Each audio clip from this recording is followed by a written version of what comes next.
দেশের সুগার মিলগুলোকে সারা বছর উৎপাদনশীল করা যায় কিনা সেই বিষয়ে সরকার কাজ করছে জানিয়েছেন বিএনপির যুগ্ম মহাসচিব ও শিল্প মন্ত্রণালয়ের উপদেষ্টা রুহুল কবির রিজভী।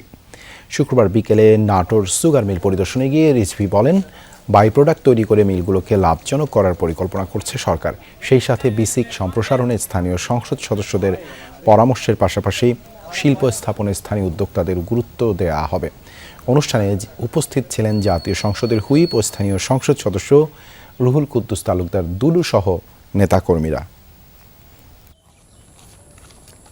যে সরকার ক্ষমতায় এসছে সেটা নির্বাচিত সরকার, সেটা ওই আগের 17 বছরের সেই সরকার না, আমিডামি সরকার বা সেটা তো না।